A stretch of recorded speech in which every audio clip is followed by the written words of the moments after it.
1920 के हिंदुस्तान को गांधी चाहिए, आज शायद गांधी चुनाव हार गए। जमाने से जो रोशनी का सुराग मिलता था वो भी बंद हो गया। उन्होंने युवाओं को कॉकरोच नहीं बोला, परजीवी नहीं बोला, उन्होंने इस देश की आत्मा को कॉकरोच और परजीवी बोला। नमस्कार, आप देख रहे हैं हमारा विशेष प्रस्तुतिकरण। राज्यसभा सांसद, प्रख्यात चिंतक और विद्वान वक्ता प्रोफेसर मनोज कुमार झा ने इंदौर में राजनीति की भाषा और भाषा की राजनीति विषय पर ऐसा सारगर्भित व्याख्यान दिया जिसने लोकतंत्र, संवाद और सामाजिक चेतना पर गंभीर सवाल खड़े किए। मनोज कुमार झा का बयान कि आज राजनीति की भाषा ऐसी हो गई है कि गांधी जी भी चुनाव हार जाए, इस एक वक्तव्य ने देश की मौजूदा राजनीतिक संस्कृति पर गहरी टिप्पणी की। प्रोफेसर झा ने अपने संबोधन में लोकतांत्रिक मूल्यों, संविधान, सामाजिक सौहार्द और भाषा के गिरते स्तर पर विवाद विचार रखे। वे 17 मई को इंदौर के जाल सभागृह में अभ्यास मंडल की 66वीं व्याख्यान माला में बोल रहे थे। इस दौरान उन्होंने सीजेआई के कॉकरोच वाली टिप्पणी और मामला गरमाने पर सीजेआई की सफाई पर भी प्रतिक्रिया दी। झा ने कहा कि कई बार स्पष्टीकरण के बाद भी वास्तु स्थिति नहीं बदलती। आइए देखते हैं इस महत्वपूर्ण आयोजन की विशेष झलक और समझते हैं कि क्यों मनोज झा का यह भाषण आज के भारत के लिए बेहद प्रासंगिक माना जा रहा है। बीते 3-4 दिनों से जब पढ़ना शुरू किया कि आप लोगों के समक्ष, तो थोड़ा लगा कि बात कैसे रखी जाए। हम एक ऐसे दौर में रह रहे हैं जहां 2 दिन पूर्व उम्मीद के सिंहासन पर बैठे हुए एक व्यक्ति, उम्मीद, जब आप अंधी गुफा में रहते हैं, फर्ज कीजिए हम अंधी गुफा में हैं। अच्छा चलिए, अंधी गुफा सोचने में थोड़ा मुश्किल भी होगा। आप में से अधिकांश लोगों ने, जो मेरी उम्र के हैं या मुझसे बड़े हैं, वो जानते होंगे कि गांव में जब बिजली नहीं होती थी तो जुगनू की रोशनी इत्मीनान देती थी। जमाने से जो रोशनी का सुराग मिलता था वो भी बंद हो गया। उन्होंने युवाओं को कॉकरोच नहीं बोला, परजीवी नहीं बोला, उन्होंने इस देश की आत्मा को कॉकरोच और परजीवी बोला। हम सब जानते हैं चीजें बहुत बढ़िया हाल में नहीं है, लेकिन संघर्ष से विकल्प उभरता है। समाज को बेहतर राजनीति नहीं करती है, राजनीति को बेहतर समाज करता है। वैसे में माननीय चीफ जस्टिस साहब ने जब कहा, दोपहर का वक्त था जब उनका बयान मैंने सुना, जैसा मैंने कहा कि मैं अपने ऑफिस में बैठा, मैंने सोचा कुछ लिखा है और मैंने लिखा एक आलेख तकरीबन 900 शब्दों का, 850 शब्दों का। जब लिखा था तो मुझे ये नहीं पता था कि ये इतनी दूर तक पसर जाएगा, वैसे लोगों तक भी पहुंच जाएगा जिनकी मुझे उम्मीद नहीं थी। अगले दिन माननीय चीफ जस्टिस साहब ने क्लैरिफाई किया तो उनका आशय वो नहीं था। कई दफा क्लैरिफिकेशन वस्तु स्थिति को बदल नहीं पाता है। अब आइए हमारे राजनीति की भाषा,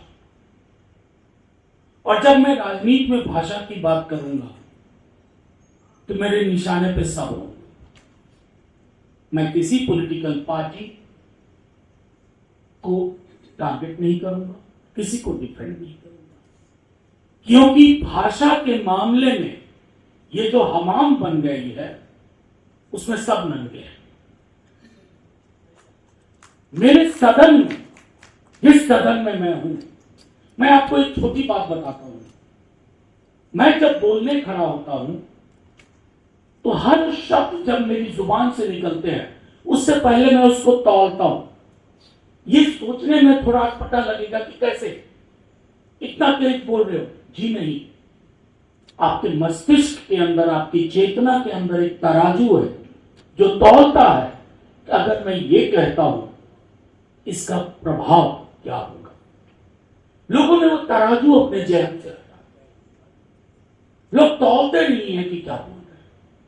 मेरा अपना मानना है कि गैर सलीकेदार भी कोई चीज हो और सलीके से बोली जाए तो सलीकादार, लेकिन सलीकेदार चीज भी गैर सलीकेदार तरीके से बोली जाए तो उसका सलीका खत्म हो जाता है। जब ये लगने लगे कि सलीके से बोलने वालों को पहचान नहीं है, यहां कुछ मीडिया के भी हमारे साथी हैं, मैंने पीटीआई का भी, न्यूज एजेंसी का भी एक माइक देखा। आजकल जब न्यूज एजेंसी के माइक को देखता हूं तो सोचता हूं कि वही कम से कम वो कहें जो मैंने कहा, वो ना कहे जो मैंने नहीं कहा और मेरे नाम से कहा। तो मैं क्यों ये बात कह रहा हूं कि भाषा से भाषाई सौंदर्य की चीज, भाषा एक समाज, उसके रिश्तों और अगर राजनीति को जोड़ दें सार्वजनिक जीवन के बीच में एक अन्योन्याश्रय संबंध स्थापित करती है। उस संबंध को हमने छत करके रख दिया। आप जानते हैं कि उसके लिए हम भी रिस्पॉन्सिबल हैं। हमें वैसा नेता चाहिए जो अग्रेसिव बोलता हो। यह अग्रेशन क्या है साहब?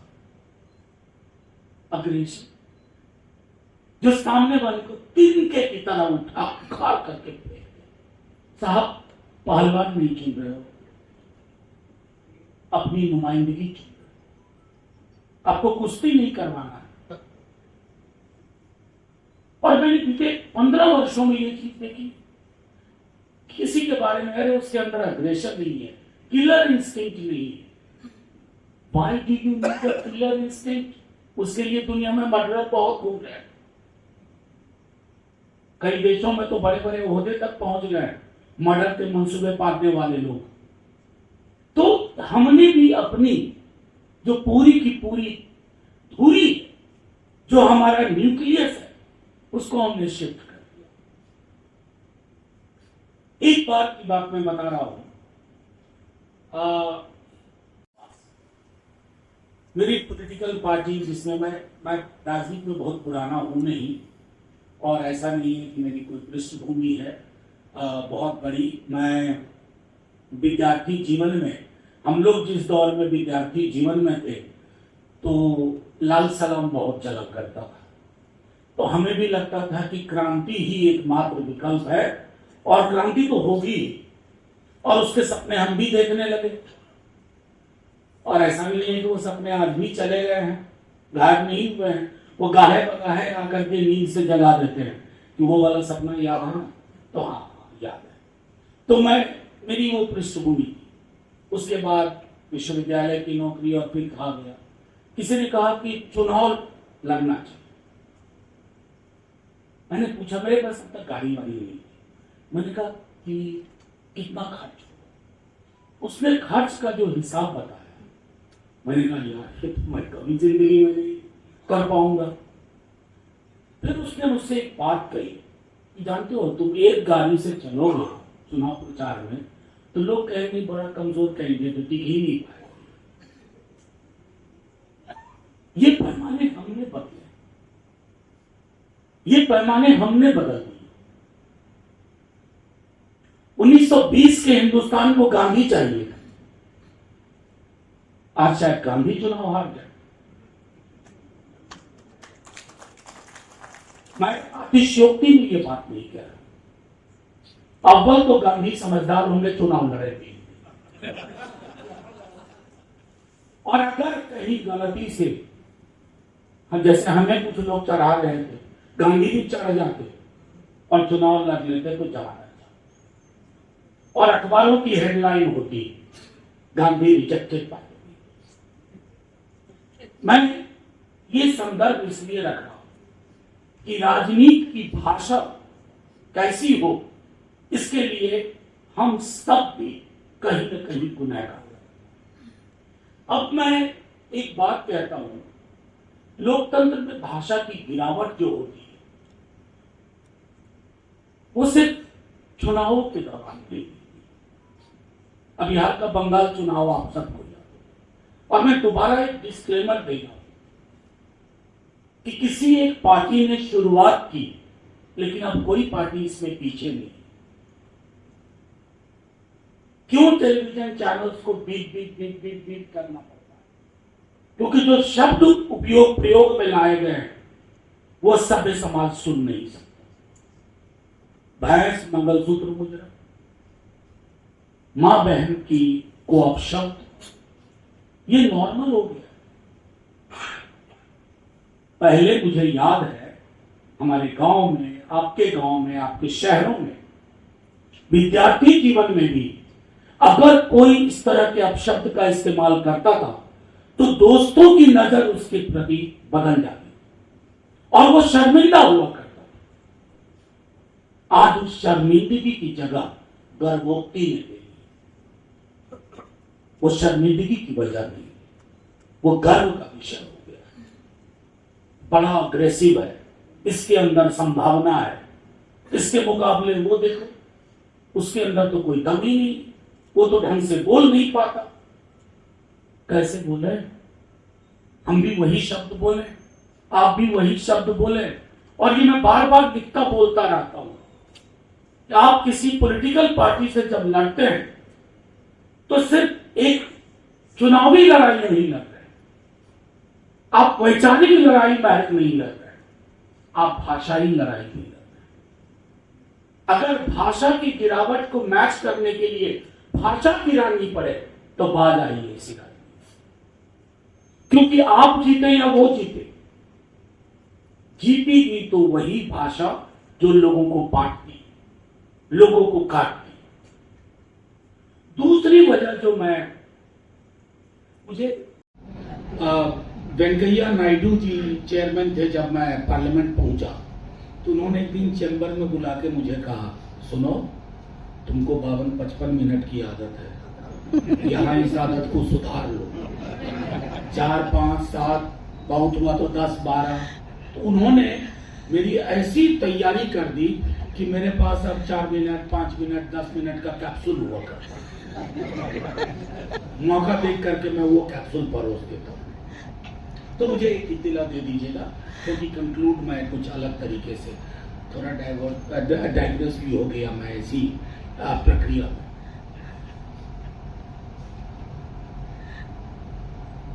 हमारा समाज जितना बढ़ता है उतना ही भाषाई गिरावट बढ़ती है। मैं 47 में तो नहीं था, लेकिन पार्टीशन पढ़ा है, पार्टीशन की कहानियां पढ़ी हैं। पानी और पुल, महीप सिंह, टोबाटेक सिंह, सआदत हसन मंटो, खोल दो, राजेंद्र सिंह बेदी, न जाने कितने लोग, उनको पढ़ा। पार्टीशन के वक्त में एक लकीर खींची गई थी सरहद पे। आज वो लकीर हमारे मोहल्ले मोहल्ले में है। चंदू सिर्फ हिंदू हो सकता है और सुलेमान मुसलमान ही होगा। चंदू का वर्ग मायने नहीं रखता, सुलेमान का वर्ग मायने नहीं रखता। चंदू हिंदू है क्योंकि चंदू चंदू है, सुलेमान मुसलमान है क्योंकि सुलेमान सुलेमान है। और ये बंटवारा नॉर्मलाइज हो चुका है, नॉर्मलाइज हो चुका है। अगर आप सुलेमान के पक्ष में खड़े हो जाएं, अभ्यास मंडल को ट्रोल किया जाएगा कि ये पाकिस्तान परस्त, ये मुसलमान परस्त। अरे साहब, हम संविधान परस्त। मेरे संविधान ने ये सिखाया है, मुझे गांधी, नेहरू, आजाद, अंबेडकर ने ये बताया है। मैं कांग्रेस में नहीं हूं, मैं बीजेपी में नहीं हूं, मैं संविधानवादी हूं। मेरे संविधान की भाषा बहुत स्पष्ट है। अगर आप वो भाषा नहीं बोल रहे तो इलाज की आपको जरूरत है, मुझे नहीं। लेकिन ये बंटवारा हो चुका है, सरेआम लोग गालियां देते हैं, फिर एक इधर से गाली, फिर उधर से गाली। गालियों की इस बौछार में अगर कोई सेंसिबल बात करे तो उसके बारे में आसानी से कह दिया जाएगा कि यार ये इररिलेवेंट आदमी है, इसको तो कोई पूछता ही नहीं है, आप किसी काम के नहीं हो। ये हमारे दौर की एक ऐसी व्यथा है जिसने भाषा पर कितना असर डाला है, इसकी हम कल्पना नहीं कर सकते। तैयारी मैंने पूरी की थी, लेकिन आप लोगों के साथ बातचीत के बाद मेरा पूरा का पूरा व्याकरण ही बदल गया। तो मैंने कहा कि दूसरी चीज जो हमारे देश में हुई है, जो पहले भी कभी कोशिश की गई थी 50 वर्ष पूर्व और आज भी हो रही है, मैं इस पर 20 बार लिख चुका हूं, अंग्रेजी हिंदी में। आजकल आपके यहां से भी एक अखबार छपता है, हालांकि मैं एक बात कहूं हिंदी अखबार वालों से माफी के साथ, हिंदी अखबार वालों ने थोड़ा भी अगर आपने ऐसी बात लिख दी जिससे उनके विज्ञापन पे असर पड़ सकता है तो आपको नहीं छापेंगे। पता नहीं अंग्रेजी अखबार वालों को ये बीमारी अभी तक उतना नहीं लगी है। मैं मूलतः तो हिंदी भाषी हूं, तो मैं ये कहूं कि आजकल एक चीज हो गई है कि सरकार और देश एक चीज है, यानी कि सरकार की आलोचना, देश की आलोचना। देश के जितने पर्यायवाची शब्द हैं, जितने पर्यायवाची शब्द हैं, आप सब पर्यायवाची तो जानते ही होंगे, हमारी ही तरह हिंदी मीडियम से जो लोग पढ़े हैं और अन्नादुरै जी, अन्नादुरै नाम होने के बावजूद भी हिंदी मीडियम में पढ़े होंगे। तो देश के पर्यायवाची नामों में सरकार कहीं नहीं है। मुल्क, वतन, राष्ट्र, कहीं सरकार तो नहीं। ये पर्यायवाची कब बना दिया गया भाई? 50 वर्ष पूर्व भी हुआ था, किन्हीं मोहतरमा को ये लग गया था कि आम इंडिया, इंडिया इज मी। आज भी कुछ लोगों को ये लग गया, आम इंडिया, इंडिया इज मी, मैं भारत, भारत में। आपका ही नुकसान नहीं हो रहा है साहब, जो अपने आप को भारत का पर्याय मानते हैं, नुकसान मेरे भारतवर्ष का हो रहा है। क्योंकि भारत बौनी सोच नहीं है, विशाल हृदय की सोच है। और विशाल हृदय की सोच जहां कहते हैं अयम निजा परो वेदी गणना लघुचेत साम उदार चैता नानंतु वसुदैव कुटुंबकम, ये बाहर भाषण देने के लिए वसुदैव कुटुंबकम, और अपने यहां अपने देश की धरती में तू कौन? ये दोहरा चरित्र, और ये भाषाई तौर पर इतनी आक्रामक भाषा का आप सबने देखा होगा। संसद में एक सज्जन ने एक दूसरे अपने साथी सांसद के लिए जिस तरह की भाषा का इस्तेमाल किया, आप गली मोहल्ले में भी नहीं सुनते। स्लिप ऑफ टंग हो सकता है, अभी हाल के दिनों में 2 बार एक स्लिप ऑफ टंग हुआ। हालांकि ये मैं बेनिफिट ऑफ डाउट में कह रहा हूं। देश के नंबर 2 के ओहदेदार, उनकी जुबान से एक ऐसा शब्द निकला जो शब्द रिश्तों का भी पर्यायवाची है, एक खास रिश्ते का वो शब्द निकला, लेकिन स्पीकर महोदय ने नहीं कुछ कहा। खुद सांसद मंत्री महोदय ने कहा इसको हटा देना। उस दिन मुझे स्मरण हुआ एक चीज, मैं उस नगर में हूं, सुमित्रा जी के साथ मैंने काम नहीं किया लेकिन उनका काम देखा है।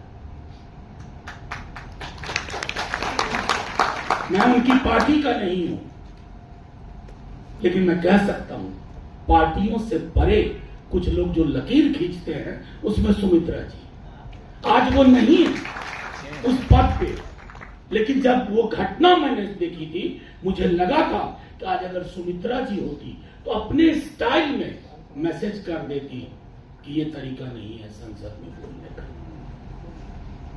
तो जब क्या होता है कि जब इंस्टीट्यूशनल मैकेनिज्म, संस्थागत जो चरित्र है, संरचना है, अगर वही प्रोटेक्ट नहीं कर पाती है तो फिर मुश्किल होती है। केंद्रित विमर्श जिसमें राष्ट्र और सरकार लगभग एक चीज हो गई है।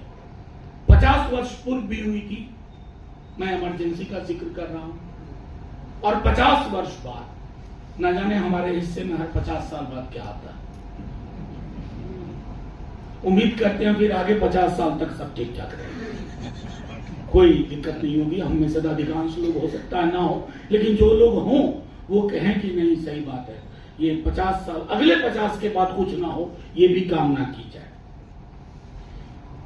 एक चीज जो मैं इंगित करना चाहूंगा, चुनावी राजनीति, जो मैंने हल्का इशारा किया। मैं बिहार से हूं, बिहार का चुनाव देखा, कभी आपने बंगाल का चुनाव देखा, हर जगह आपने एक शब्द सुना होगा, घुसपैठिया। ये शब्द सुना होगा। अब ये शब्द, इस पर मैंने लिखा है, इसका विश्लेषण किया है। पार्लियामेंट में क्वेश्चन डाला गया, कितने घुसपैठिए आइडेंटिफाइड हुए हैं? एक भी नहीं। तब फिर क्या है ये? इसे कहते हैं डॉग विसिल।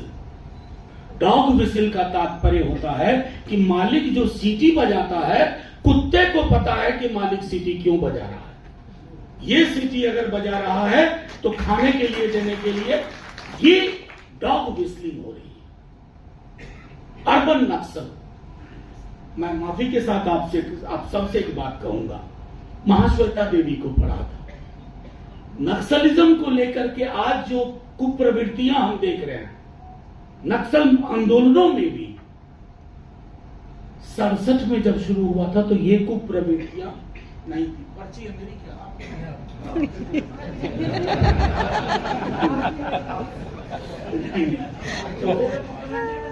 नहीं, तो ये कुप्रवृत्तियां नहीं देखी। तो अर्बन नक्सल,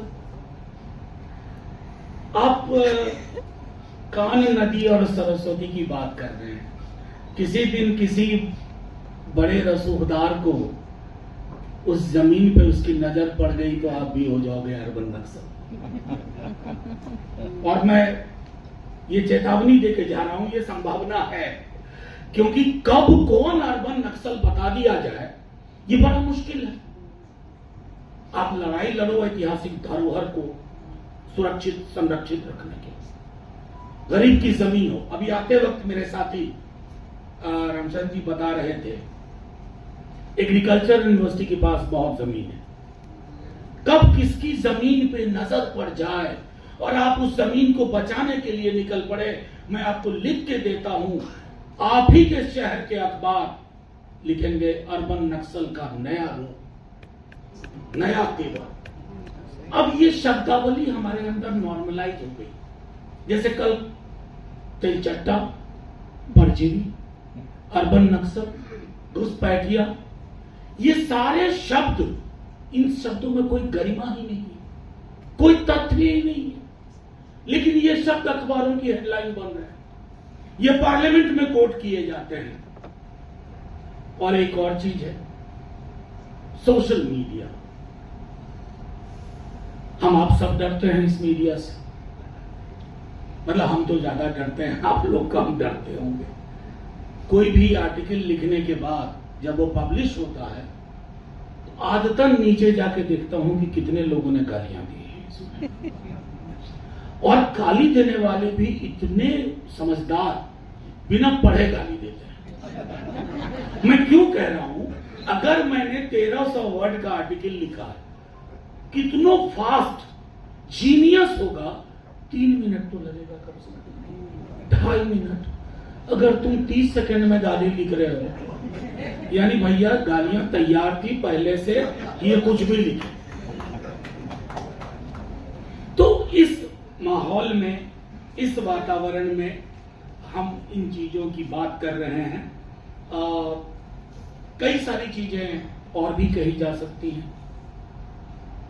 मीडिया से जो अपेक्षा थी, हालांकि मैं मीडिया की शिकायत, ये भी आजकल एक पास टाइम हो गया है कि जिसे आता है मन आकर के मीडिया को ज्ञान देता है। जैसे मैं, ये रिकॉर्ड भी हो रहा है ना, मेरे पापा भी सुनेंगे, मैं इसलिए डर से नहीं बोल रहा था कुछ। बचपने में मैं थोड़ा आदर्शवादी बच्चा नहीं था। आदर्शवादी मतलब जैसा होता है नहीं कि आदर्श बच्चा, टाइम से उठना, टाइम से पढ़ना, टाइम से खेलना, टाइम से सो जाना, किसी से जोर से बात मत करना, ये सारे गुण मुझ में थे ही नहीं।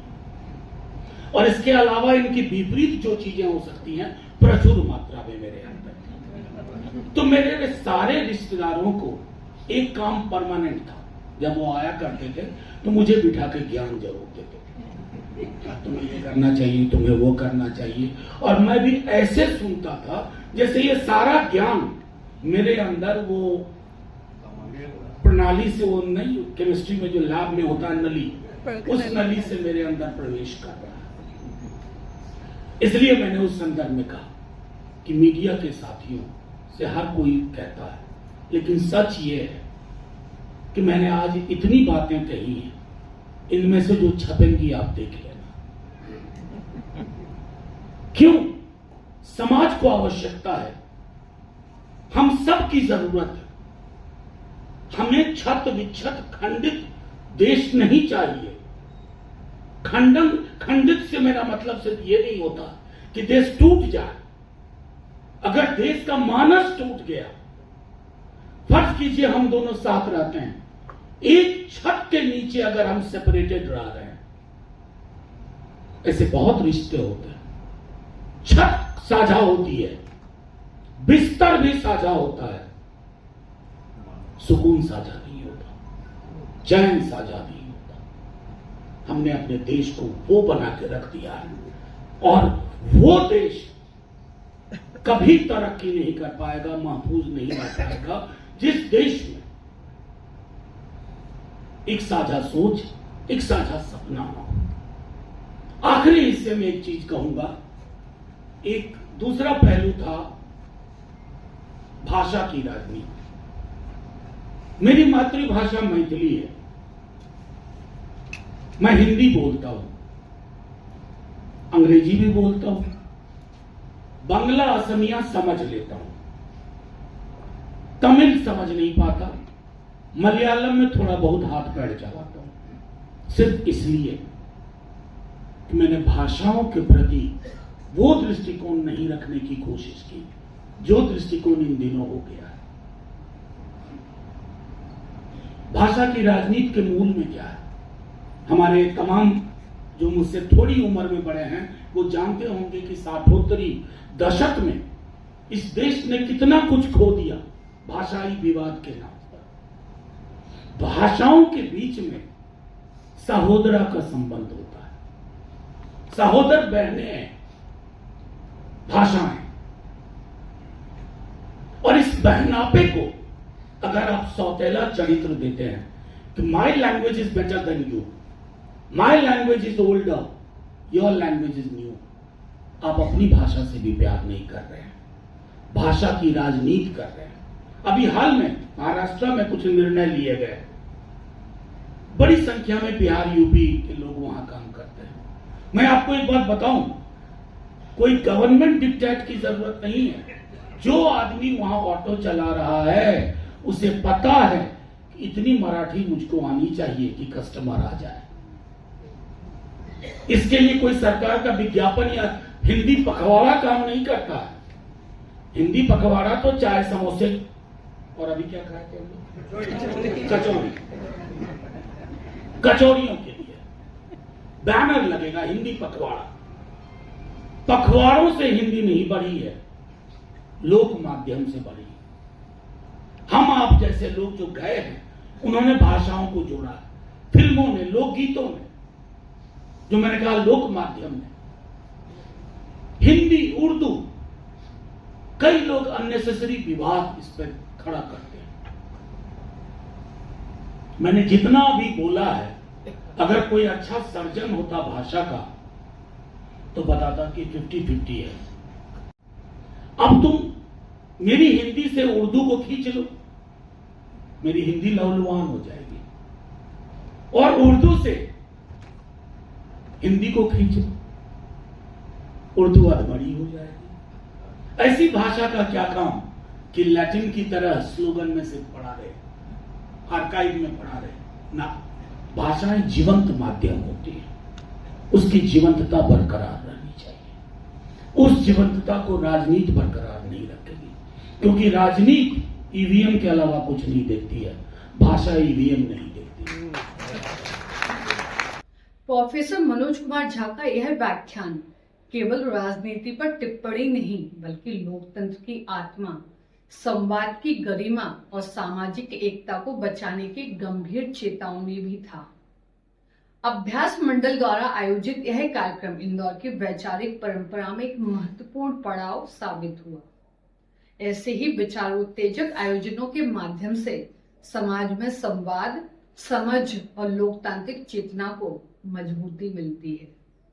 वीडियो पसंद आया हो तो लाइक करें, शेयर करें और हमारे चैनल इंदौर वार्ता को सब्सक्राइब करें, ताकि आप जुड़े रहें ऐसे ही महत्वपूर्ण सामाजिक, राजनीतिक और वैचारिक विमर्शों से। नमस्कार, आप देख रहे थे इंदौर वार्ता नेहा जैन के साथ। मिलते हैं अगले वीडियो में। नमस्कार।